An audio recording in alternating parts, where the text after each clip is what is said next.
वाहिगुरु जी का खालसा वाहिगुरु जी की फतेह। सत श्री अकाल, नमो बुधाय, जय मुनिवा साथियों, अस्सलाम वालेकुम साथियों। वॉइस ऑफ मानवता न्यूज चैनल पर आप सभी का स्वागत है। मैं मेघराज सिंह अमेरिका से। साथियों, आप सभी जानते हैं हम उठाते हैं गरीबों की आवाज, मजलूमों की आवाज, जिनकी कोई आवाज नहीं उठाता उसकी वॉइस ऑफ मानवता उठाता है। आज की मुलाकात जिंदे लोगों के साथ, जिंदे हम उन्हीं को मानते हैं जो सच बोलना जानते हैं, वरना चुप रहना तो मुर्दे भी जानते हैं। तो साथियों, आप सभी जानते हैं कि भारत के अंदर जो बहुत सारे संगठन चल रहे हैं। भारत में ऐसे कई संगठन हैं जो इस देश में फूले साहू अम्बेडकर जी के मिशन को, यानी कि मतलब बहुजन समाज के उत्थान के लिए काम करते हैं। लेकिन कुछ ऐसे भी ईमानदार संगठन हैं जो रियल में फूले साहू अम्बेडकर जी के मिशन को आगे बढ़ा रहे हैं। उनमें से भारत में महाराष्ट्र के नागपुर में सामाजिक और शैक्षणिक उत्थान के लिए एक ऑर्गेनाइजेशन काम कर रहा है जिसका नाम है यूथ फॉर रेगुलेशन ग्रुप। तो इनके साथ मुलाकात कर रहे हैं हम आज। तो इनसे बातचीत करेंगे, उनका स्वागत करते हैं। सबसे पहले इनका नाम मैं बताना चाहता हूँ सभी को। सबसे पहले हमारे जो साथी, बहुत प्यारे साथी हैं, अतुल जी हैं, वो जुड़े साथ में, और अर्चना मैडम जी जुड़ी हमारे साथ में। तो गंजन पाटवाने जी जुड़े हैं साथ में, तो मच्छिंद्रा गायकवाड़ जुड़े साथ में। तो उनका सबका स्वागत करते हैं, उसके बाद में सवाल जवाब करें। जी अतुल जी, आपका स्वागत है। सत श्री अकाल भाई साहब। अर्चना जी, सत आपका श्री स्वागत अकाल। है। मच्छिंद्रा जी, आपका नमस्कार नमस्कार। स्वागत है। और गंजन जी, आपका स्वागत सत है। श्री अकाल सर। नमस्कार सबको नमस्कार सबको। सर। तो नमस्कार। मेरा सबसे पहला सवाल है आपसे ये है, जो अतुल जी, आपसे सवाल है मेरा सबसे पहला कि यूथ फॉर रेगुलेशन ग्रुप का नाम यूथ नाम से ही क्यों रखा गया है, और यूथ फॉर रेगुलेशन ग्रुप संगठन का क्या उद्देश्य है जी। सत श्री अकाल सर, जय भीम। जी थैंक यू। मुझे ऐसा लगता है कि इस सवाल का जवाब मच्छिंद्र गायकवाड़ सर बहुत बेहतरीन तरीके से देंगे, क्योंकि जी इस जो हमारा ग्रुप का जो स्टार्टिंग था, जब जब पहल रखी गई थी, जो सोच निर्माण हुई थी ग्रुप की, तो उसमें जी मच्छिंद्र भाऊ स्टार्टिंग से जुड़े हुए थे। तो मैं ये चाहूंगा कि मच्छिंद्र भाऊ, आप इस जी सवाल का जवाब दें। ओके। सत श्री अकाल जी, जय भीम सर जी।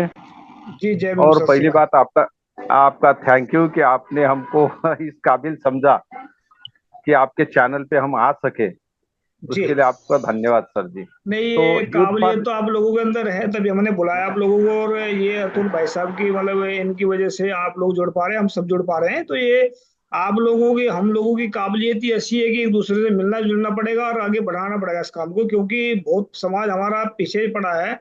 उसको आगे ले जाने के लिए हम सबको निरंतर काम करना पड़ेगा। जी, आप अपनी बात रखें जी।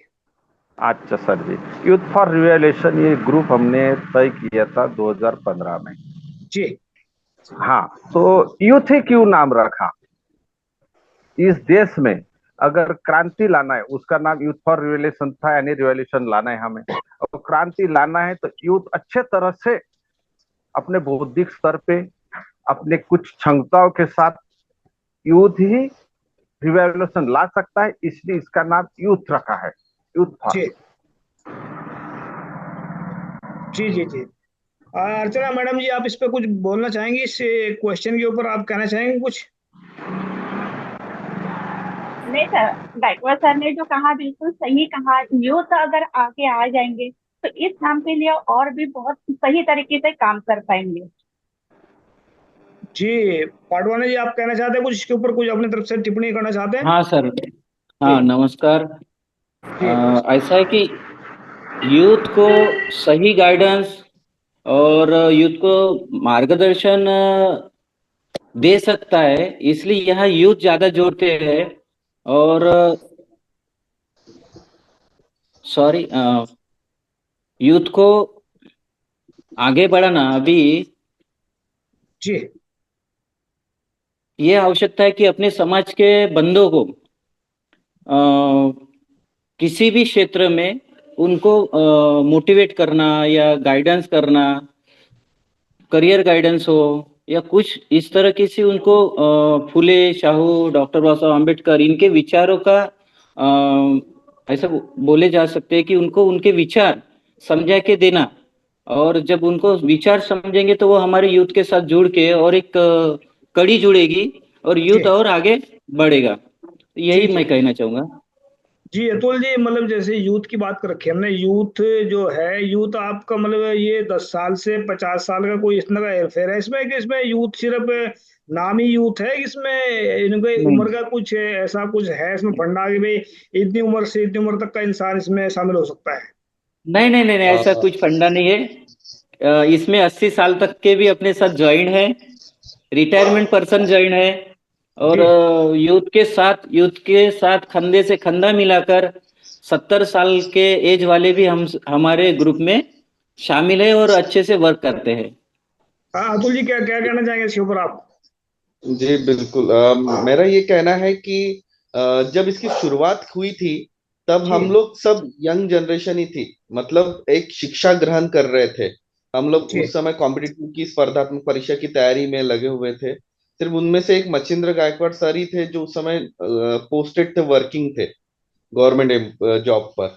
जी। तो उस समय हमने ये देखा कि हमारा जो एक समाज है, SC ST समाज, OBC समाज, जो जिसे हम बहुजन समाज कहते हैं, वो ग्रेजुएट तो हो रहा है, 10वीं 12वीं तो मतलब एजुकेशन तो ले रहा है, लेकिन सही मायने में एजुकेशन का यूज नहीं कर पा रहा है। और इसलिए हम लोगों ने फिर ये कहा कि अगर किसी को भी दिशा, व्यक्ति के जीवन में अगर कोई नई दिशा या परिवर्तन कोई ला सकता है तो वो एक विचारधारा ही हो सकती है। और विचारधारा इस देश में, इस विश्व में सबसे अगर बड़ी कोई विचारधारा रही है तो फूले शाहू अंबेडकर जी की ही विचारधारा रही है, जो आपको शिक्षा के लिए भी प्रोत्साहन करता है, जो आपके जीवन के संघर्षों के लिए भी प्रोत्साहन करता है, आपके जीवन के हर तकलीफ को प्रोत्साहन करके आपको आगे बढ़ाने के लिए काम करता है। तो इसीलिए हम लोगों ने ये सोचा कि ये विचारधारा को अगर हम लोग साथ में लाते हैं, इस विचारधारा पे अगर हम काम करते हैं, तो कहीं ना कहीं बहुजन समाज का उत्थान होगा। और साथ ही आपने जैसा कहा कि इसमें अगर कोई एज ग्रुप है क्या, तो मैं बताना चाहूंगा कि इसमें कोई एज ग्रुप नहीं है। यूथ फॉर रिवॉल्यूशन ग्रुप में क्या कहते हैं, 18 से 20 साल, 18 से 50 साल, 60 साल के लोग भी काम कर रहे हैं। हमारा उद्देश्य उम्र नहीं है, हमारा उद्देश्य सोच है, विचारधारा है। व्यक्ति चाहे कितना भी बूढ़ा हो, अगर उसकी विचारधारा परिवर्तन लाने वाली है तो वो यूथ ही कहलाता है। तो जी। जी। इसलिए जी। हमने यूथ का ही नाम इस पे रखा है, और इसमें कोई एज लिमिट नहीं है। जी। जी न, वैसे इसमें अगर और भी पॉजिटिव निकाले बात इससे, अगर जो जिसमें बुजुर्ग भी जुड़े हैं साथ में, अगर यूथ का नाम सुनेंगे तो उनके अंदर एक काम करने का जज्बा जाग जाएगा, भाई हम भी यूथ में के साथ जुड़े हुए हैं, तो इसमें ऐसा भी कह सकते हैं इसको। तो मेरा दूसरा सवाल है मछिंद्रा जी से है, देखिए आपके संगठन में ज्यादातर यंग लोग जुड़े हुए हैं, तो आप लोग किस तरीके से अप्रोच करते हैं संगठन में लोगों को ज्वाइन करने के लिए? जैसे अगर और बहुत सारे लोग जुड़ना चाहते हैं, या जिन लोगों को आपने जोड़ा है साथ में, तो उनको कैसे कैसे आप लोग जोड़ते हैं साथ में, कैसे उन तक पहुंच करते हैं? जी मछिंद्रा जी, आप आपकी आवाज म्यूट आवाज कौन करे? हम जो भी कार्यक्रम कर रहे हैं, जो आगे में समाज के उत्थान के लिए जो भी कार्य कर रहे हैं, लोग अपने आप ही हमसे जुड़ते आ रहे हैं सर जी। जहां जहां हम मिले वहां वहां हमारा नाम लेके कि यूथ फॉर रिवॉल्यूशन ग्रुप के लोग हैं, और खुद ही हमसे जुड़ते आ रहे हैं सर। और बाकी चीजें, हम कोई कार्यक्रम लेके हर महापुरुष की जयंती मनाते हैं, उस समय सब लोग आते हैं सर, और जुड़ते चले गए सर। जी। जी। तो कोई इसमें कोई ऐसा कोई फार्म वगैरह ऐसे कोई तैयार कर रखे आप लोगों ने, जिसकी वजह से आप लोगों को मतलब पहुंचाते हैं फार्म, भाई इससे भरे हैं हमारे साथ जुड़े हैं, या कोई ऐसा कोई नेम बना रखा है कोई, जिसकी वजह से आप लोगों तक संपर्क करें और लोग? अर्चना जी आप बताएं। अर्चना जी बताइए कि मतलब अगर कोई और लोग जुड़ना चाहते हैं, कोई नहीं फार्म वगैरह भरना पड़ता है आपका इसमें जुड़ने के लिए, या सिर्फ ऐसी सिर्फ बातों बातों जुड़ते हैं साथ में आपके साथ में? अर्चना जी। नहीं सर, ऐसा कुछ नहीं, ऐसा कोई फॉर्म नहीं है जोड़ने का। जो विचारधारा हम जो प्रोग्राम करते हैं उसकी जो विचारधाराएं हैं, जो हम प्रोग्राम करते हैं उस विचारधारा के तहत जो लोग अट्रैक्ट होते हैं वो खुद ही हमसे जोड़ना चाहते हैं। उसमें कोई एज लिमिट नहीं है। कोई 18 साल का अगर बेटा है, या कोई 50-60 साल की जो ये है, वो खुद ही हमसे ये इन्वाइट करते हैं, रिक्वेस्ट करते हैं कि हम आपके साथ जुड़कर काम करना चाहते हैं। इसलिए ऐसा कुछ भी नहीं है कि जिसमें फॉर्म भरना पड़े। जी जी, नहीं वैसे तैयारी जब इतना बड़ा काम करने जा रहे हैं तो कुछ ना कुछ तो नियम कायदे होने चाहिए इसमें। पटवारी जी आप बताएं कि इसमें नियम कायदे होने चाहिए या नहीं होने चाहिए? इतना बड़ा रेगुलेशन चलाना चाहते हैं, इतना बड़ा काम कर रहे हैं आप लोग भारत में, जो नौजवानों को जोड़ रहे हैं साथ में, एक जिंदा दिल उनके अंदर जोश भरना चाहते हैं, लेकिन कुछ आगे आने वाले वक्त में उनको कुछ बनाना चाहते हैं, तो क्योंकि नियम तो अगर नहीं है तो फिर फेल हो जाएंगे। क्या ख्याल आपका सर, पटवारी? हाँ सर, ये हमारा जो यूथ फॉर रिवॉल्यूशन ग्रुप है, जी ये नॉन रजिस्टर्ड है। रजिस्ट्रेशन किया नहीं है, लेकिन लोगों को जोड़ने के लिए हमारे पास यूथ फॉर रिवॉल्यूशन ग्रुप का एक व्हाट्सएप ग्रुप है। जो व्हाट्सएप पे लोग बोलते हैं कि हमारा नंबर हमें ऐड कीजिए, आपका वर्क अच्छा है, जहां भी आप प्रोग्राम लेते हो या कुछ चीजों की सहायता लगती है पारिश्रमिक, तो हम देंगे। यही हमारा एक बायोडाटा है। जैसे कि अभी अपन ने संयुक्त जयंती महात्मा फुले और डॉक्टर साहब आम्बेडकर जयंती, अशोक सम्राट जयंती के ऊपर 20 अप्रैल को एग्जाम लिए थे बच्चों का, जी जिसमें करीबन 150-200 बच्चों ने उसमें पार्टिसिपेट किया था। उसका प्रोग्राम अपन ने गौतम बुद्ध जयंती के उपलक्ष्य में कल 11 अप्रैल 11 मई को सुगत बुद्ध विहार नागपुर में उनको अपन पारितोषिक दे रहे, प्रमाण पत्र, शील्ड और कुछ प्रथम, सेकंड और थर्ड प्राइज दे रहे।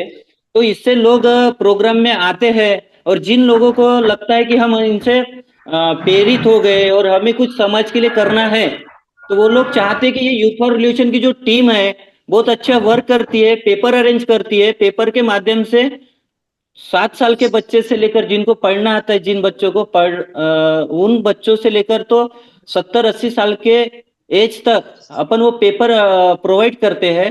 तो उस जी पेपर के माध्यम से उनको जानकारी होती है सभी महापुरुषों की, और ऐसे वर्क करते करते सभी जयंतियां सेलिब्रेट करते हैं। तो लोग चाहते हैं कि मीटिंग में आके या वो क्राउड से आके बोलते हैं कि हमें ऐड करो। तो ये एक यूथ फॉर रिलेशन ग्रुप का एक व्हाट्सएप ग्रुप है, उसी में हमने ना बायोडाटा बनाए ना कोई फॉर्म बनाए। लेकिन आपने बोले है कि ये आइडिया अच्छी है, तो हम सोचेंगे एक फॉर्म बनाने की, कि उससे रिकॉर्ड भी मेंटेन हो, और अपने साथ 1000 लोग है, 2000 है या 10,000 है, तो हम एक कॉपी बनाए हैं। उस कॉपी में सबके नाम रिकॉर्डेड है। जी जी, मैं इतना कहना चाहता हूँ, जैसे बाबा जैसे ज्योतिबा फूले जी किताब लिखे थे गुलामगिरी, अगर वो गुलामगिरी। गुलामगिरी ना लिखते बाई चांस, तो वो लिखी हुई, अगर वो अगर लिख गए थे आज हमारे सामने है, उसको हम पढ़ते हैं, मैंने पढ़ी है किताब वो, तो अगर वो ना लिख के जाते हैं तो वो उसको उनको कौन पहचानते हैं? अगर उनकी सिर्फ उनकी बातें ही होती है बीच में, तो मतलब आज तक वो, जब तक दुनिया रहेगी तब तक उनकी किताब जिंदा रहेगी। तो लिखी हुई चीज जो है, ये चीजें बहुत जरूरी होती हैं।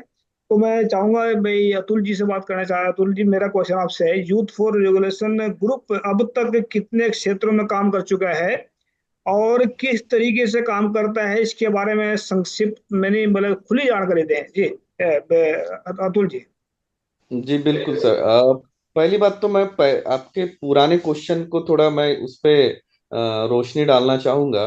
जी जी हम लोग क्या करते हैं कि नए लोग किस तरीके से जुड़े, इसके लिए क्या है कि जितने भी हम लोग इतने सालों से कार्यक्रम कर रहे हैं, तो उस कार्यक्रम में हम लोग हमेशा ही एक विचारधारा लेके चलते हैं। सामाजिक विचारधारा जो शिक्षा के माध्यम से जुड़ी हुई है, फुले शाह अम्बेडकरी विचारधारा। तो उसमें क्या हो रहा है कि हम लोग जिस तरीके से काम कर रहे हैं, हमको वही लोग मिलते हैं जिनके दिमाग में बाबा साहब फुले और शाहू महाराज जी की विचारधारा पहले से है, जो इस देश में फुले शाह अम्बेडकर मिशन के लिए काम करना चाहता है। वही लोग हमसे जुड़ते हैं। मतलब होता है ना कि एक किसी तरीके से सामाजिक परिवर्तन के लिए अगर कोई काम कर रहा है, तो वो जुड़ता उसी व्यक्ति से है जो ऑलरेडी किसी ऑर्गेनाइजेशन में काम कर रहा है, या फिर जी उसके काम देखकर वो जुड़ता है। तो हमारा अभी तक ऐसा कोई फॉर्म का सिस्टम नहीं रहा है, लेकिन हमने एक अभी जैसा हमारा व्हाट्सएप ग्रुप में 150 लोग है, तो 150 लोग हमसे जुड़े हुए हैं, लेकिन फिजिकली, मतलब फिजिकली सिर्फ 5-6 लोग ही काम कर रहे हैं, जो अपना टाइम ट्रेजर मनी मिशन को, यूथ फॉर रिवॉल्यूशन ग्रुप को दे रहे हैं। समय आने पर अपना समय भी देते हैं, पैसा भी देते हैं, और नए नए विचारों के साथ इस चीज को आगे भी बढ़ाते हैं। तो हमने फॉर्म नहीं रखा है, लेकिन अभी एक नई प्रणाली रखी है कि जो भी व्यक्ति हमसे जुड़ना चाहता है, तो पहले हम उस व्यक्ति का ऑर्गेनाइजेशन के प्रति ईमानदारी देखते हैं कि वो रियल ऑर्गेनाइजेशन से भी पहले हम लोग ये देखते हैं कि उस जिस विचारधारा से वो जुड़ा हुआ है, जिस विचारधारा के लिए वो आ रहा है, क्या उसके प्रति वो ईमानदार है क्या। तो हम सबसे पहले उस व्यक्ति का ग्राउंड लेवल चेक करते हैं। मतलब अगर यूथ फॉर रिवॉल्यूशन कोई प्रोग्राम अरेंज कर रहा है, तो वो प्रोग्राम अरेंज करने के लिए महीनों की मेहनत होती है, या फिर जी 15 से 20 दिन की मेहनत होती है, छोटी छोटी काम होते हैं। तो क्या वो उस चीज काम को करने को इंटरेस्ट ले रहा है क्या। और जिस तरीके से अगर व्यक्ति समाज में काम करने के लिए विदाउट नेम एंड फेम अगर जब वो आता है, तो वो सिर्फ विचारधारा को सोच के और ऑर्गेनाइजेशन और संगठन को आगे बढ़ाने की सोच के हिसाब से आता है। तो उसी जी तरीके से वो धीरे धीरे ग्राउंड लेवल पे काम करता है, और धीरे धीरे वक्त आने पर स्टेज पे भी बात करता है। तो हमारा उद्देश्य हमने यही रखा है कि जो व्यक्ति वक्त आने पर किसी ऑर्गेनाइजेशन के प्रोग्राम में चेयर भी लगाए, चेयर भी साफ करे। मतलब हमारे जितने भी एक्टिव लोग हैं, हमने ऐसा एक प्रणाली बना के रखे, वक्त आने पर हमको चेयर भी लगानी है, चेयर भी पोछना है, झाड़ू भी मारनी है, स्टेज को भी ठीक करना है, पैम्पलेट अगर एडवर्टाइजमेंट भी करनी है, बैनर भी छपवाना है, कुछ क्वेश्चंस पेपर निकालते तो वो पेपर के लिए भी काम करना है।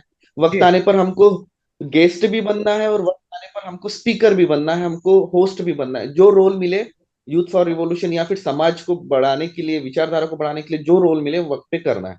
जी सेकेंड चीज, अभी आपने हमको यूथ फॉर रिवॉल्यूशन के ग्रुप के बारे में बताया, तो जी मतलब संक्षिप्त में जानकारी देना चाहूंगा कि यूथ फॉर रिवॉल्यूशन ग्रुप की शुरुआत 2015 से हुई थी। इसका जी मेन उद्देश्य, इसका name, main M and vision था एजुकेशन, गाइडेंस एंड मोटिवेशन। हमने हमेशा बाबा साहब की बात की है, हमने हमेशा फुले शाह अम्बेडकरी विचारधारा की बात की है, शिवाजी महाराज की, मतलब बहुजन बहुजन समाज में जितने भी महामानव हुए हैं उन सब की बात की है। लेकिन हमने प्रैक्टिकल तौर पर एक चीज हम लोग हमेशा भूल जाते हैं, वो है शिक्षा। जिस तरीके से आपने अपने शुरुआत में कहा कि व्यक्ति को सही और गलत की फर्क जब करता है तब समझ में आता है कि वो इंसान जिंदा है या मुर्दा है। तो हम जी लोगों ने सबसे पहला ऑर्गेनाइजेशन की जो संविधान या फिर ऑर्गेनाइजेशन की जो विचारधारा रखी है, वो शिक्षा के माध्यम से रखी, क्योंकि बाबा साहब ने भी शिक्षा को ही ज्यादा महत्व दिया है। फूले और छत्रपति शाहू महाराज ने भी शिक्षा को ज्यादा महत्व दिया है, तो हमने शिक्षा को ही इम्पोर्टेंस रखी है। लेकिन शिक्षा, एजुकेशन को हमने एकेडमिक के साथ साथ सोशल मूवमेंट को भी जोड़ के रखा है। हमारा एजुकेशन, आज अगर व्यक्ति डिग्री हासिल कर लेता है, लेकिन डिग्री हासिल करने के बाद भी उसको सही और गलत की पहचान नहीं है, तो उसके डिग्री एक ग्रेजुएट होकर होने में उसकी कोई भी मतलब नहीं होता है। मतलब वो किसी भी विचारधारा को आगे नहीं बढ़ा सकता है। लेकिन अगर एक 10वीं 12वीं पास व्यक्ति भी बाबा साहब, महात्मा फुले और छत्रपति शाहू महाराज की सही विचारधारा को अगर जिस समय वो पढ़ लेता है, उनकी शिक्षा ग्रहण कर लेता है, तो वो 12वीं पास इंसान भी नए क्रांति ला सकता है। तो इसलिए हमने शिक्षा को ही सबसे ज्यादा महत्व दिया है। हम जी लोग क्या करते हैं कि शहरों में तो बहुत सारे लाइब्रेरीज है जो शिक्षा का माध्यम बने हुए हैं, लेकिन हमने ये देखा कि गांव जैसे जो विलेजेस है, महाराष्ट्र में से कुछ विलेजेस है, नागपुर में से कुछ विलेजेस है, जहां पर शिक्षा ठीक तरीके से गाइडेंस पहुंचा नहीं है। और जी जो बुद्ध विहार है उसका काम सिर्फ वंदना, मतलब मॉर्निंग और शाम को जिस तरीके से बुद्ध वंदना होती है, बस उसी तक वो पर्याप्त रहा है। लेकिन फिर हमने सोचा कि ने हमेशा अपने बुद्ध ने भी शिक्षा को ही सबसे ज्यादा महत्व दिया है। तो हमने बंद पड़े विहारों में लाइब्रेरी स्टार्ट किए हैं।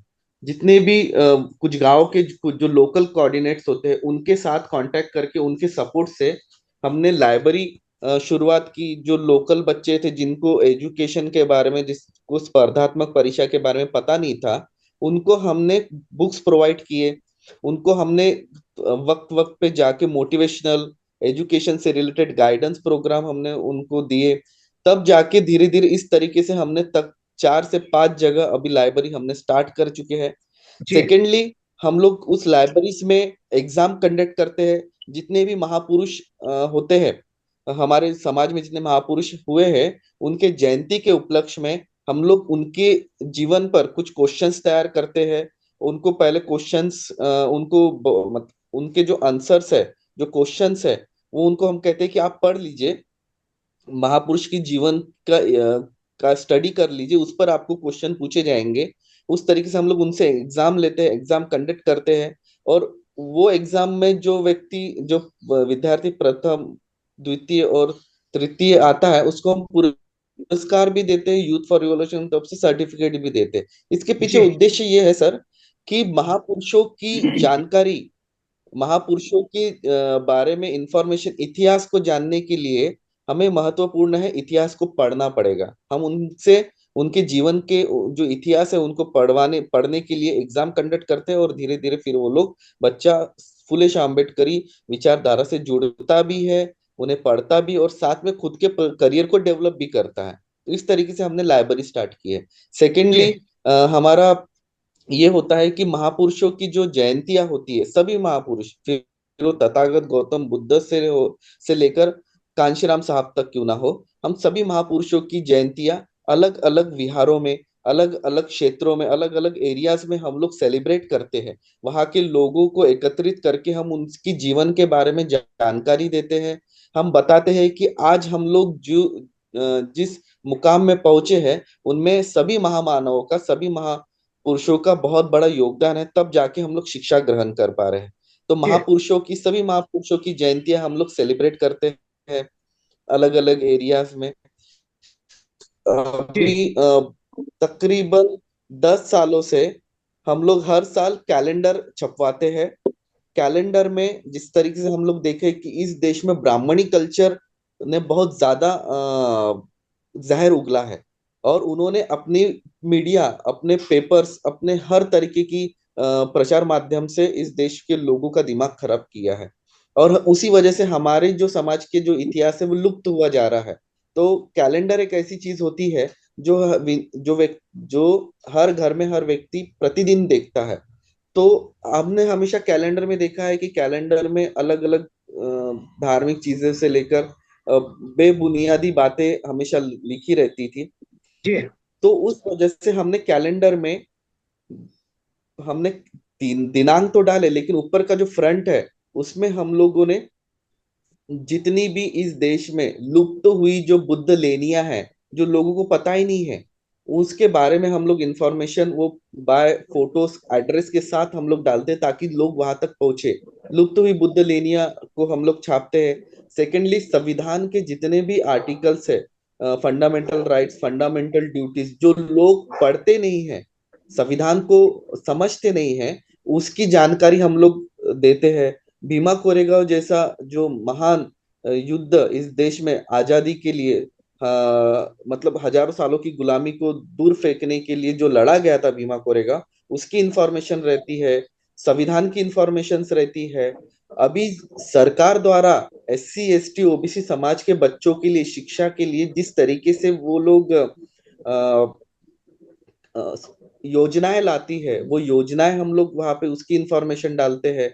उसके जी साथ साथ प्रोक्सो एक्ट, एट्रोसिटी एक्ट, और इतनी तमाम इंफॉर्मेशन हम उस कैलेंडर में डालते हैं ताकि लोग जागरूक हो।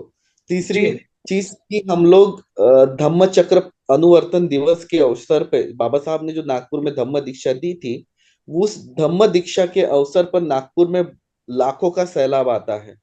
तो वो लाखों का सैलाब दीक्षा भूमि में आता है।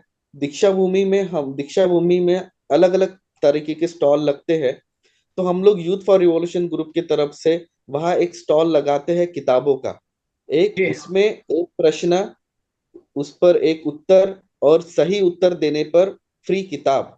ये हम लोग, ये उपक्रम पिछले 10 से 11 सालों से हम लोग कर रहे हैं।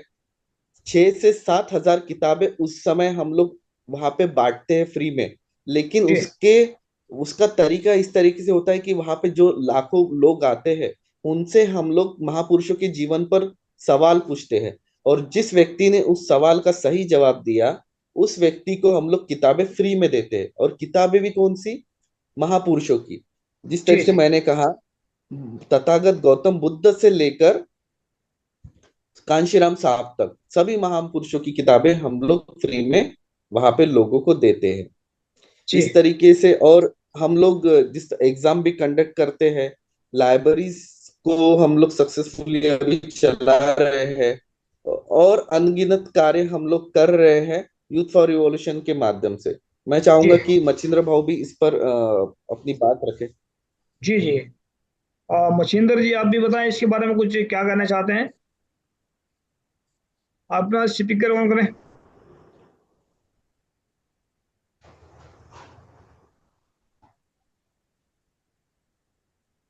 जी, आवाज नहीं आ रही है आपकी।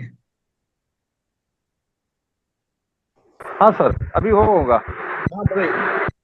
हाँ सर, तो हमने इन 10 सालों में जैसे हमने जो लाइब्रेरी खोली है, तो भाई बस इतना बताऊंगा कि भंडारा डिस्ट्रिक्ट में साकोली तालुका सावरबंद गांव है। उस जी गांव में हमने लाइब्रेरी खोली है और वहां से अभी तक 4 बच्चों ने वहां पढ़ाई करके सरकारी नौकरियां पाई है सर। ये हमारे लिए बहुत बड़ी उपलब्धि है। और बाकी जगह तो हमारा काम चल ही रहा है। बस इतना जी बता चाहूंगा सर। जी जी। अर्चना जी, मैं आपसे, मेरा सवाल ये मैं देख। और एक चीज ऐड करना चाहूंगा।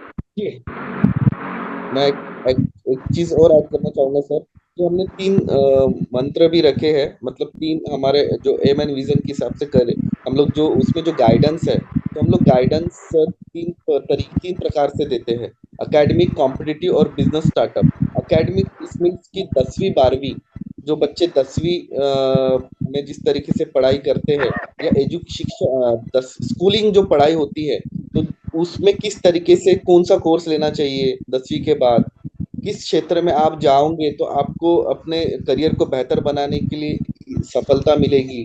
ठीक है। कॉम्पिटिटिव एग्जाम मतलब जो रेलवे, बैंकिंग, एसएससी, जितनी भी सरकारी नौकरियों के लिए जो लोग एग्जाम देते हैं, तो स्पर्धात्मक परीक्षाएं होती है उस समय, तो परीक्षा में आप किस तरीके से पढ़ाई कर सकते हो, इसका गाइडेंस हम लोग बच्चों तक प्रोवाइड करते हैं। जी बच्चों को रेलवे से लेकर हर तरीके की guidance, motivational program educational level पर हम लोग देते हैं, ताकि बच्चा पढ़े, कॉम्पिटिटिव, आज का कॉम्पिटिटिव समाज में क्या है उस तरीके को समझे, उस लेवल का वो बने, और कहीं ना कहीं सामाजिक जीवन में वो अगर जब नौकरी लगता है, सरकारी नौकरी, तो पे बैक टू सोसाइटी के तहत वो समाज में काम करे। तीसरा अभी हमने स्टार्ट किया है कि बिजनेस स्टार्टअप। जिस तरीके से हम लोग देख रहे हैं कि इस देश में बहुत ज्यादा सरकारी नौकरियां खत्म हो चुकी है, मतलब रिजर्वेशन को खत्म करने के तहत सरकारी नौकरियां खत्म की जा रही है। तो उसमें हमारा जो SC ST OBC समाज के जो बच्चे हैं, वो लोग कहीं सरकारी नौकरियों में के लिए अप्लाई नहीं कर पा रहे, क्योंकि वैकेंसी नहीं निकल पा रही है। तो अब फिर वो उनको अपना घर भी चलाना है, उन्हें पैसा भी कमाना है, तो बिजनेस स्टार्टअप, हम छोटे बिजनेस से लेकर बड़े बिजनेस तक हम लोग किस तरीके से आगे बढ़ सकते हैं, बिजनेस के तहत हम खुद के भविष्य को साथ साथ में समाज के भविष्य को भी हम लोग किस तरह से आगे बढ़ा सकते हैं। तो उस लिए भी हम लोग बिजनेस स्टार्टअप के बारे में भी सोचते हैं, बिजनेस से रिलेटेड भी आइडियाज देते हैं बच्चों को। इस तरीके से हम लोग सेमिनार्स लेते हैं, एजुकेशनल सेमिनार्स भी लेते हैं, बिजनेस से रिलेटेड भी सेमिनार हम लोग प्रोवाइड करते आ रहे हैं, जी और आने वाले समय में और भी प्लानिंग्स है। जी जी जी। अब मेरा सवाल तो आने वाला है, मैं बता देता हूँ। इसमें मेरा जो है गायकवाड़ जी से सवाल है, मेरा जो है हाँ लास्ट सर। में मेरा ये जो है ना, आपके संगठन की विचारधारा के तहत आने वाले 5 सालों में आपके बहुजन समाज के लिए तथा मतलब प्लानिंग क्या है आप लोगों की, यूथ फॉर रेवोल्यूशन को मतलब किस ऊंचाई पर देख रहे हैं आप 5 सालों में, आने वाले 5 साल में? जी सर जी, आने वाले 5 सालों में जी हमारा ये यूथ फॉर रिवॉल्यूशन जो ग्रुप है और बड़े पैमाने में करने वाले हैं हम। जी इसमें और कुछ योजनाएं हैं सर, जैसे आपने जब भी बोला था पिछली बार कि फार्म भरते ही क्या, किसी को अपन अपने ग्रुप में लेना है, संगठन में लेना है, तो फार्म भरते ही क्या। लेकिन आज तक हमने फार्म नहीं भरा है। लेकिन आगे सोच है हमारी कि कुछ ना कुछ करे ऐसा कि ज्यादा से ज्यादा तादाद बढ़े और जी ज्यादा से ज्यादा लोगों तक हमारा संगठन जाए, कुछ समाज के लिए अच्छा करे। यही हम सोच रख रहे हैं सर आगे 5 सालों के लिए। जी। मैं एक भी दो तीन बातें ऐड करना चाहता हूँ उसमें। जैसे हमने देखा है कि जो महापुरुषों की जो बातें लिखी हैं, उनको हम हूबहू पढ़ लेते हैं और इसको पढ़ के ही ऐसा सोच लेते हैं कि ये सब कुछ यही है, सारा कुछ, बाकी और कुछ भी नहीं है।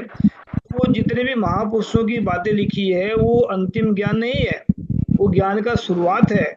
लेकिन ये महापुरुषों की जो बातें लिखी हैं वो सिर्फ उससे ज्ञान का भंडार निकलता है। तो उसको हूबहू पढ़ लेना, उसमें बहुत सारी चीजें जो अनुभवी ज्ञान से निकली हुई बातें हैं उसके एक अर्थ नहीं होता, कई कई अर्थ होते हैं। जैसे कि फॉर एग्जाम्पल अगर मैं बताना चाहता हूँ, जैसे बुद्धम शरणम गच्छामि है। अगर बुद्धम शरणम गच्छामि को हम पढ़ते हैं तो इसका सीधा सीधा अर्थ बोल देते हैं कि बुद्ध की शरण में जाकर गति होती है। लेकिन बुद्ध की शरण में जाके, अगर बुद्ध की शरण में जाके इंसानी गति हुई तो बुद्ध के जो गौतम बुद्ध थे उनकी गति के कहाँ पर जाकर हुई थी। तो यहाँ पर जो बहुत सारी चीजें ऐड करने वाली होती हैं इसमें, कि उसको ज्ञान जो है ना, बुद्ध जो है ना, ज्ञान की शरण में जाके इंसान की गति होती है। बुद्धि के शरण में जाके, यानी कि बुद्धम शरणम गच्छामि, बुद्ध का मतलब होता है ज्ञान। और जब इंसान ज्ञान की शरण में इंसान की बुद्धि जाती है तब इंसान के शरीर की गति होती है। तो इसमें बहुत सारी चीजें हैं, मतलब इसमें हमने इसको सोचना, समझना है और आगे बढ़ना है। जैसे बाबा साहब ने कहा है कि सच्चे शिक्षित बनो, संगठित रहो, तो संघर्ष करो। इसमें तीन तीन बातें हैं। अगर इसको थोड़ा सा ध्यान दिया जाए तो आजकल की जो जो इसको सिर्फ मुंह से पढ़ लेते हैं कि शिक्षित बनने, जो आपने जो भाई साहब अतुल ने बताया है कि जो मतलब अगर पढ़ लिखने के बाद भी इंसान पीछे ही खड़ा है, कुछ रेगुलेशन नहीं कर रहा, तो वो पढ़ा लिखा भी अनपढ़ के बराबर ही है। तो मेरा मानना ऐसा है कि मैं एक चीज इसमें ऐड कर रहा हूँ कि सच्चा और ईमानदार इंसान ही शिक्षित बन सकता है, सच्चा और ईमानदार इंसान ही संघर्ष कर सकता है, सच्चा और ईमानदार इंसान ही संगठित रह सकते हैं। तो इस पर आप बताएं जी, अर्चना जी आप बताएं, ये बातें सही है जो मैं बोल रहा हूँ या गलत है? इसमें कितनी गलत है, कितनी सही है, ये सुना जी। नहीं सर, आपने जो अभी बात कही है वो एकदम सही है। अगर बुद्धा का दूसरा अर्थ ही ज्ञान है, अगर ज्ञान शरण में जाएंगे तो ही हमारा विकास हो पाएगा, हमारी विचारधाराएं आगे बढ़ेगी। और अगर हमारी विचारधाराएं आगे बढ़ेगी तो ही हम उस समाज को अपना ज्ञान बता पाएंगे, हम उनकी विचारधारा को उनको समझना दे पाएंगे। ग्रुप के तरफ से मैं आपसे इसमें और कुछ बातें ऐड करना चाहूंगी। वैसे तो हमारा ग्रुप बहुत काफी अच्छी तरह से विचारधाराओं को आगे लेकर जा रहा है, लेकिन कुछ बातें ऐसी, हमारा एक काम और भी है, जो हमारे समाज में जो खूब गरीब बच्चे होते हैं, जो पढ़ाई तो करना चाहते हैं लेकिन उन शिक्षा लेने के लिए कुछ फंड नहीं होता, उनके पास जो बुक्स नहीं होती, हमारी तरफ से वो बच्चों को हम अपनी तरफ से बुक्स अवेलेबल करवाते हैं, उनकी एडमिशन करवा देते हैं और उनको पढ़ाई किस तरह से करनी है उसका मार्गदर्शन भी करते हैं। और सर इसके लिए हमारे पास कोई बाहर से फंड नहीं आता है, ये हमारे ग्रुप के जो मेंबर्स है, जो उनका जो पेमेंट आता है, हम अपनी पेमेंट में से ही ये सब ग्रुप का काम चलाते हैं। इसमें क्या है ना, मैं बताता हूँ अभी आपको कि हमें कुछ नियम बनाने पड़ेंगे कि बिना बिना नियम के तो चले। जैसे मतलब अगर एक आदमी मकान बना रहा है कोई भी, तो मकान को बनाने से पहले उसका नक्शा बना लेते हैं कि हमने कहाँ पर छत डालनी है, कहाँ पर क्या करना है, कहाँ पर आप इतना बड़ा रेगुलेशन चला रहे जा रहे हैं, इतना बड़ा प्रोग्राम कर रहे हैं, उसका आप लोगों ने कुछ बढ़ाया नहीं है, तो फिर इसका मतलब क्या है कि आप लोग तो मतलब कच्चेपन चल रहे हैं। तो बात ये है कि अगर बड़े बड़े सपने होंगे तो हमारे लोग राज कैसे करेंगे? अभी तो हमारे लोगों की जो है एक अंदर से भावना जो मांगने वाली है, फिलहाल आरक्षण के नाम पर मांगते हैं, न्याय के नाम पर मांगते हैं, नौकरियों के नाम पर मांगते हैं। तो हम देने वाले कब बनेंगे? आरक्षण देना सीखो, न्याय देना सीखो, और इनको मतलब जो मतलब नौकरियां देना सीखो। तो नौकरियां तो तब देगा ना जब हमारे पास में पावर होगी। तो हमें जो है राजनीति को, सबसे बड़ी जो ताकत आजकल की डेट में राजनीति है। अब राजनीति की वजह से आज पूरा भारत जो कांपा पड़ा, मतलब पूरा पूरा भारत जो है वो लहूलुहान पड़ा है। ये राजनीति की इसके पीछे खेल है। अगर जब एक आपने देखा होगा, पहले सुना होगा कि राजनीति बहुत गंदी चीज होती है, इसमें नहीं जाना चाहिए, ऐसा बोलते हैं, आपने सुना होगा। हाईएस्ट एजुकेटेड लोग ही ऐसा बोलते हैं। इन्हीं के निकम्मेपन के कारण, मतलब मैं सीधी बात कर रहा हूँ डायरेक्ट, कि अच्छे लोगों के निकम्मेपन के कारण ही आज गंदे लोग राजनीति में बैठे हैं। जब गंदे लोग राजनीति में बैठेंगे तो वो गंदगी फैलाएंगे, फिर अच्छे लोगों ने फिर कहते हैं बदबू आ रही है इनमें से, तो बदबू तो तब आएगी, बदबू तो है ना आएगी उनमें से, तब बदबू को आप लोगों ने टाइम दिया बैठाने का वहां से। तो ये हमने बड़े सिस्टम से, बड़े तरीके से राज तक पहुंचने का तरीका बनाया है। इसमें कुछ हमने एक नियम भी तैयार किया है, हमने एक सिस्टम तैयार किया कि बहुजन समाज को राजगद्दी तक कैसे पहुंचाना है। बेगमपुरा राज कहते हैं इसको गुरु रविदास जी।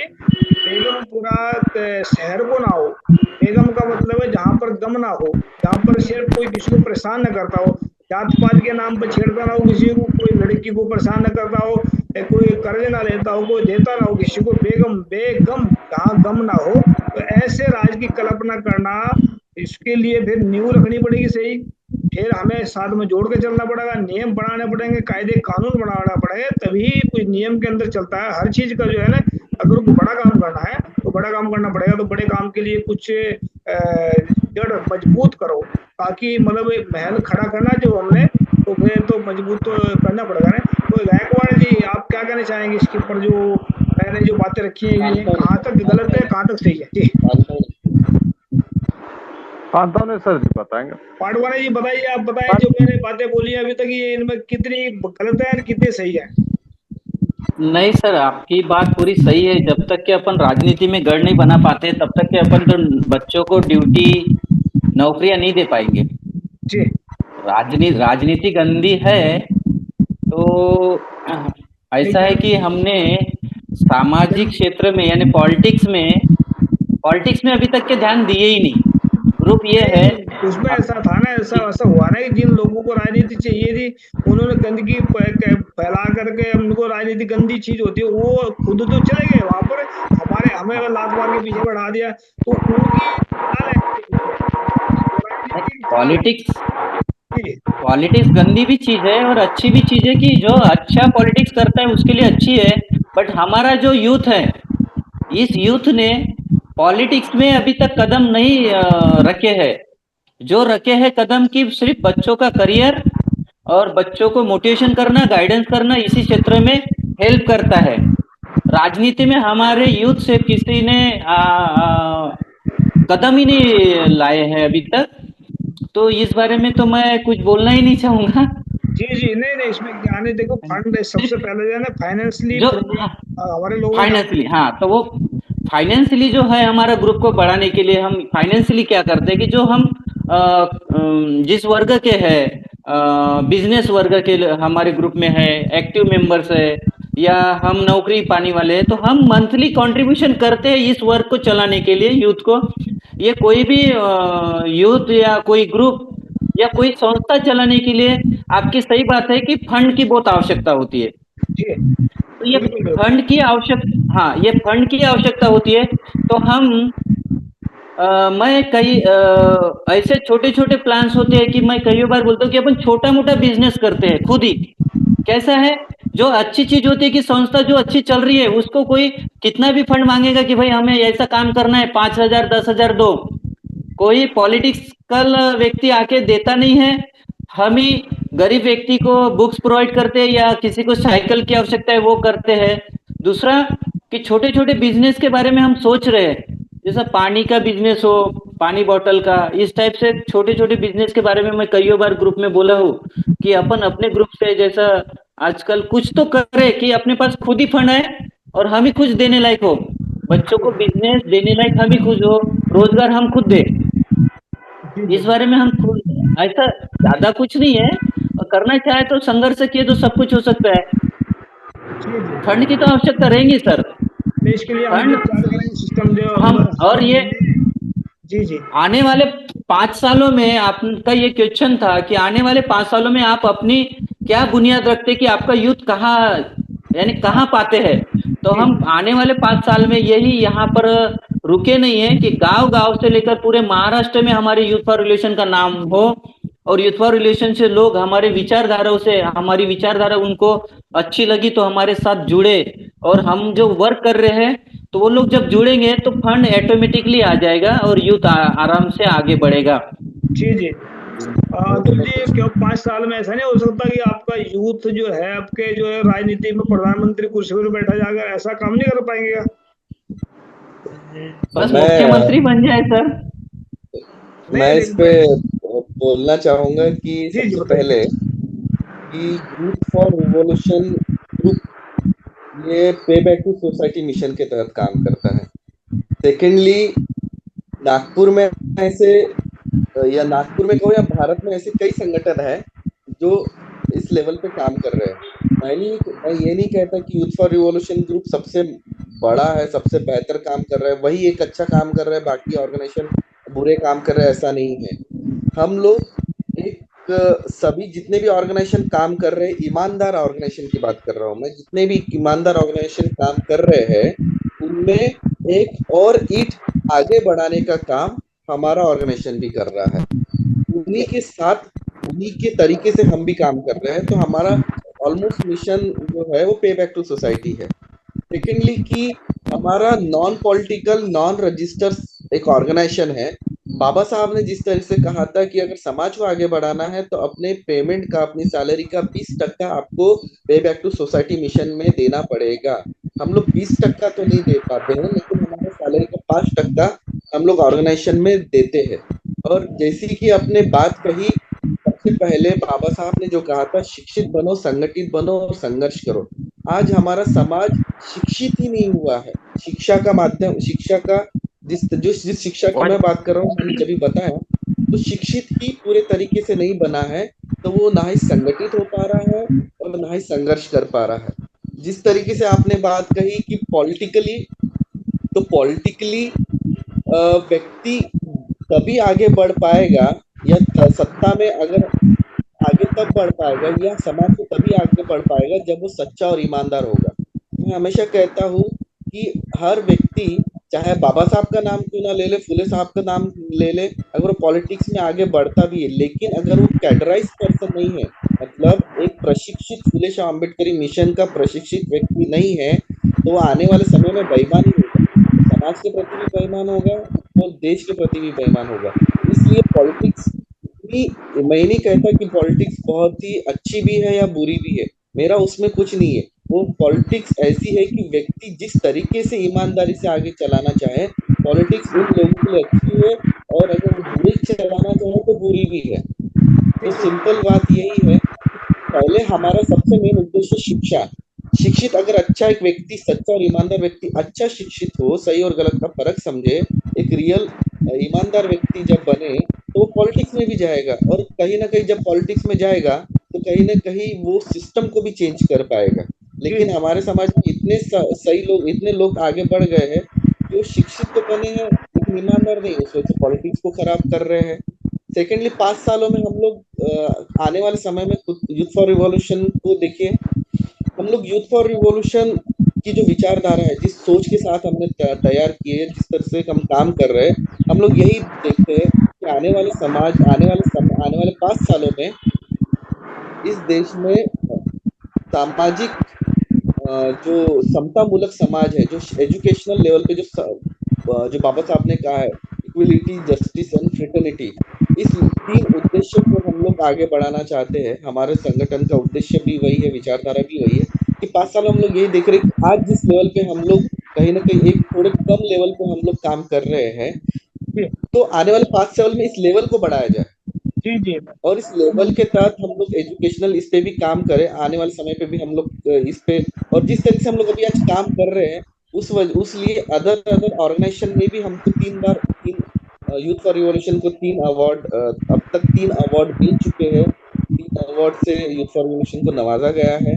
समाज में शिक्षा के तौर पर और सामाजिक तौर पर बेहतरीन काम करने के लिए यूथ फॉर रिवॉल्यूशन को अभी तक 3 अवार्ड मिल चुके हैं। आने वाले समय में देखते हैं कि हमें ज्यादा अवार्ड ना मिले, लेकिन जिस उद्देश्य के लिए हम काम कर रहे हैं वो उद्देश्य बड़ा हो, और उद्देश्य को साथ में हम लोग आगे लेके चलेंगे। अतुल जी, मैं गारंटी से बता रहा हूँ। एक बात, मेरे को आप 3 साल दीजिए। 3 साल में पूरे भारत को एजुकेशन फ्री करेंगे, हेल्थ फ्री करेंगे, और पूरे भारत के लोगों को हर स्टेट में कम से कम 5-5 हजार लोगों को नौकरी मिलेगी। कहीं पानी की समस्या ये नहीं होगी, ये समाप्त करेंगे। तो मेरे को सिर्फ 3 साल चाहिए आप लोगों को। जो इसमें अगर जो जो बोलेंगे स्टार्टिंग में, अगर वो ना कर पाए ना किसी कारण से भी, तो आप गर्दन काट के किसी भी चौक के ऊपर टंगा देना कि इन्होंने जो बोला था ये पूरा नहीं किया इन्होंने। तो मैं चाहता हूँ कि इसमें जो आपने बहुजन समाज को बड़े बड़े सपने ये मत देखे कि दूसरा आदमी करेगा। हर आदमी की चाहना ये होती है कि अच्छा काम दूसरा करे, और मैं बुरा काम होता है उसको चुपचाप इंसान कर जाता है, फिर बाद में पता लगता है जिस टाइम डंडा बजने का टाइम होता है उस टाइम पता लगता है। तो हर आदमी चाहता है कि हर दूसरा मतलब लीडर भी दूसरा ना बने, हर अच्छा काम दूसरा बने। तो इसमें अंत में मैं ये पूछना चाहता हूँ अतुल जी, लास्ट में आप क्या कहना चाहते हैं इसको यूथ को? आप कहाँ मतलब जो ये सच्चाई ईमानदारी के रास्ते पे चल करके मतलब आने वाले वक्त में बता रहा हूँ 2-3 साल के अंदर बहुत कुछ बदलने वाला भारत के अंदर। ये 2-3 साल में जो राजनीति चल रही है, ये खुद ही इन्होंने इतने कांटे बो रखे हैं कि ये खुद ही कांटों के बीच में फंस करके रह जाएंगे। यहाँ पर आने वाले वक्त में बहुजन समाज को अपने आप को इतना तगड़ा कर देना चाहिए कि वो आने वाले वक्त में राज करने लायक बने। और 2-3 साल के अंदर अंदर तब्दीली होने वाली भारत के अंदर। तो ये मैं पहले बता रहा हूँ कि एक ऐसा ना हो कि अगर कल को राज करने में आपको लोगों को बैठा दिया जाए, वहां पर राज ना कर पाए, तो ये गड़बड़ ना हो फिर। तो इसमें क्या कहना चाहते हैं तुम्हें अतुल जी लास्ट में? देखिए, राज करना और राज करवाना, इसमें बहुत अंतर होता है। आप जो बात कर रहे हैं 3 सालों में आपने बात की है, तो बिल्कुल, अगर आपके जैसे, हमारे जैसे ऐसे जो संगठन इस देश में काम कर रहे हैं, लेकिन वो जितने भी संगठन ईमानदारी से अगर सच में विचारधारा के लिए काम करना चालू कर दे बिना खुद के स्वार्थ के, तो 3 साल में आपने जो कहा है वो परिवर्तन आ सकता है। और जी बिल्कुल एक ना एक दिन वो आएगा। हम लोग उम्मीद करते हैं कि परिवर्तन आए। रही बात राज करने की और राज करवाने की, तो इसमें बहुत अंतर होता है। पहला बात कि हमारे समाज के ऐसे बहुत सारे लोग हैं जो राजनीति में आकर किसी और अदर पार्टी के थ्रू वहां पर चमचे बने हुए हैं। तो ये होता है अलग तरीके से राज करना, लेकिन राज करवा कौन रहा है? हम लोग जी, राज नहीं करवा रहे हैं। बस यही समझना जरूरी है ना कि हमने करना है राज, बस से आपने कहा ना करवाना, ये अलग बात है। हमने करना है राज, तो इसके ध्यान दे। गायकवाड़ जी, आप क्या कहना चाहते हैं लास्ट में? सर फिलहाल तो हर संगठन है वो नॉन पॉलिटिकल है। दूसरी बात यह है कि राजनीति गंदी नहीं है। राजनीति में जाने वाले लोग गंदे हैं, इसलिए राजनीति गंदी हो गई है। नहीं, वो बाबा तो साहब ने एक बात बोली थी। जी हाँ सर, बाबा साहब ने एक बात बोली थी कि ये जो संविधान है जी ये कितना अच्छा है, ये उसको इम्प्लीफाई करने वाले लोगों के ऊपर है। जी अगर उसकी योजनाएं लागू करने वाले लोग अच्छे होंगे तो मेरा संविधान अच्छा रहेगा। जी उसको लागू करने वाले लोग के मन में खोट होगी तो यह संविधान गलत होगा। ये सब कुछ चलाने वालों के ऊपर है सर। जी जी जी। तो इसलिए मैं बोलता हूँ राजनीति नहीं है, राजनीति करने वाले लोग गंदे हैं। हाँ नहीं, वो मैं इसमें क्या है ना बात कि ये है। वो तो उन्होंने फैला दिया है कि गंदी है, लेकिन गंदी नहीं है, उसको करने वाले गंदे लोग, ये सही बात बोली आपने। हाँ, परवाने जी, आप क्या हाँ कहना सर। चाहते हैं लास्ट में भाई साहब?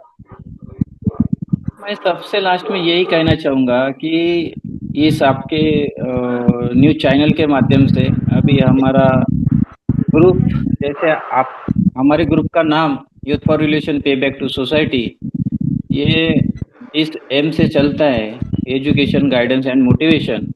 जी और कुछ जो वर्क करता है, थीम मेड़ावे करना, एग्जाम्स लेना, और जो अच्छी बातें कर रहा है, तो मैं यही आपके न्यूज चैनल के माध्यम से आपके यूएसए में जो पता चला है हमारे ग्रुप का, आपके जैसे लोग हमारे ग्रुप को आगे बढ़ाना चाहते हैं समाचार में, तो ऐसे ही लोग महाराष्ट्र के यूथ फॉर रिलेशन ग्रुप के साथ जुड़े और हमारे कंधे के साथ कंधा मिलाकर हमारा जो विचारधारा है वो महाराष्ट्र में प्रचार और प्रसारित करे, यही मैं आपके माध्यम से कहना चाहूंगा। जी जी जी। और आप वाकई में बहुत अच्छा वर्क कर रहे हैं कि अभी आपके यहाँ पर करीबन 11:15 या रात के नाइट के 12 बज रहे हैं, और आप हमारे ग्रुप का इंटरव्यू लेने के लिए अभी तक एक हेल्प ही कर रहे हैं, सहायता कर रहे हैं।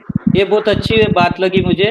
इसके पहले भी महिलाओं का इंटरव्यू, हमारे ग्रुप के महिलाओं का आपने इंटरव्यू लिया था, और तो हमारी अतुल देशभ्रतार सर के साथ बात हुई थी कि हमारे मेघराज सिंह सर है जो अपने ग्रुप का ग्रुप के शुभ चिंतक है, तो बहुत काफी अच्छा लगा।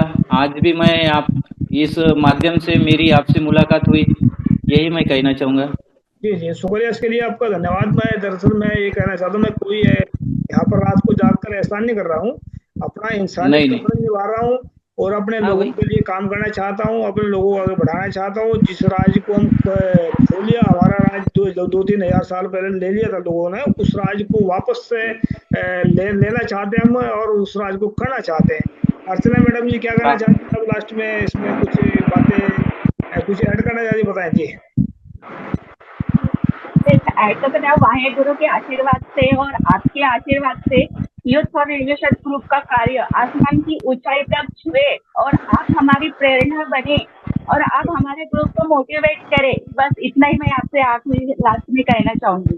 जी, मैं भी एक शायरी लिख के भेजूंगा आप लोगों को सबके नाम से।